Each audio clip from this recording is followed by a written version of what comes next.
नमस्कार सांग माने जय जगन्नाथ। आज आम शीतल षष्ठी यात्रा विषय किसी जाना। ज्येष्ठ शुक्ल पंचमी तिथि में माँ पार्वती और शिव शंकर विवाह उत्सव एवं तापर दिन शीतल षष्ठी यात्रा पालन करा जाए। चलित वर्ष 2025 मसीहा मे 31 तारिख दिन पड़ुची शिव विवाह और जून 1 तारिख 2025 पड़ुची शीतल षष्ठी। शीतल षष्ठी विषय आम कि आज जाना। किछि भक्त माँ पार्वती माँ बापा हुंती आउ किछि भक्त प्रभु शंकर बापा माँ हो उभयंकर विवाह कार्य समापन करती। साधारण बाहाघर परी पारंपरिक रीति प्रभु शंकर बरजात्री सहित बड़ धूमधाम रे माँ पार्वती घर को जाइथांती। सेठारे वैदिक रीति विवाह कार्य संपन्न होता है। रंग बेरंग सुशोभित रथरे शिव और माँ पार्वती को अणा जाए। मध्यरात्रि यही पटुआर आरंभ हो परदिन द्विपहर बेलू शिव पार्वती पूजा शेष होता है। लोकनाथ मंदिर, लिंगराज मंदिर और संबलपुर सहर समस्त शिव मंदिर मानक बहु जाकजकम पालन करा जाए।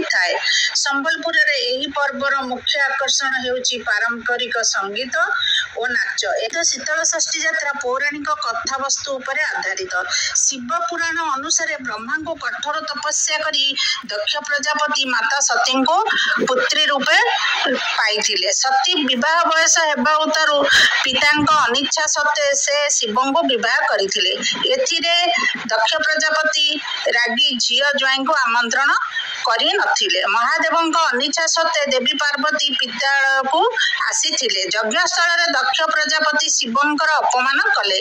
एहाकू सही न पारी सती यज्ञ कुंड रे झास देइथिले। सती को यज्ञ कुंड रे झास देवा सुनी महादेव यज्ञस्थल को ध्वंस करी देइथिले।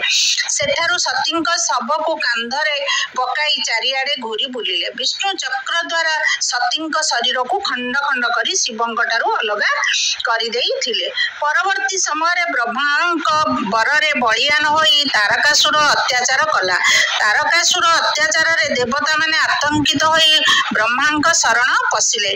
मात्र ब्रह्मा शिवंक औरसरु जन्मित संतान तारकासुर को बद्ध करिवे बोली प्रकाश पर देवता माने आदिशक्ति माता पार्वती को तपस्या करिथिले। देवगण कठोर तपस्या जो माता पार्वती गिरिराज हिमालय घरे आविर्भाव होइथिले। ज्येष्ठ पंचमी दिन शिव और माता पार्वती पुनर्मिलन हुए। महादेव माता पार्वती को पाइबा परे रुद्र रूप त्याग करी होई जांती शांत और शीतल। देवदेवती एही महामिलन को लोकाचार रे शीतल षष्ठी भावे पालन करा जाए। शिव रुद्र और पार्वती शांतिर वार्ता बहन करे। ग्रीष्म ऋतु जाई वर्षा ऋतु आगमन समय महादेव और शिव सती विवाह उत्सव को नहीं अनुष्ठित हुए शीतल षष्ठी। शीतल षष्ठी पौराणिक कथा वस्तु उपर आधारित, किंतु आम दैनंदिन जीवन रे जेपरि विवाह कार्य संपादन करा जाए ठीक सेही परि वैदिक रीति शिवंक सहित माता सती विवाह अनुष्ठित होता है। हिंदू रीतिनीति अनुसार कन्या अन्वेषण निबंध विवाह पाई निमंत्रण पत्र बंटन महाडंबर रे बरजात्री आगमन होता है। वैदिक रीति देवदेवती विवाह कन्या पिता माता कन्यादान और जानी यौतुक सहित कन्या विवाह आदि कार्य संपन्न करा जाए। ओडिशार संबलपुर शीतल षष्ठी रे संपूर्ण लोकाचार रे शिव और सती विवाह उत्सव को अत्यंत आकर्षणीय होता है। देवदेवती एही विवाह उत्सव प्रक्रिया अक्षय तृतीया ठारू आरंभ होता है। अक्षय तृतीया दिन थाल उठिबारु यात्रा प्रक्रिया आरंभ होता है।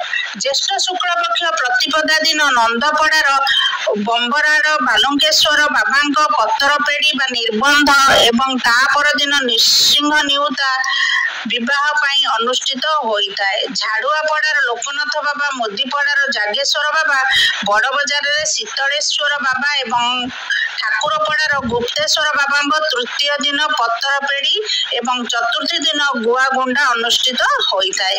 पंचमी तिथि राति श्मशानचारी शिव बरवेश होई वृषभ आरोहण करी भव्य शोभायात्रा कन्या पिता गृह को आसी थांती। बरजात्री श्मशान ଗ୍ରାମବାସୀ ସାକ୍ଷୀ ଗୋପୀନାଥ ହନୁମାନ ନୃସିଂହ ଦେବଦେବୀ ବରଯାତ୍ରୀରେ ସାମିଲ ହୋଇଥାନ୍ତି। ବିବାହ ପରେ ଯାନି ଯୌତୁକ ଦେଇ ବିଦାୟ ଦେଇଥାନ୍ତି। ବୈଦିକ ରୀତିରେ ପଞ୍ଚମୀ ରାତିରେ ବିବାହ ଅନୁଷ୍ଠିତ ହୋଇଥାଏ।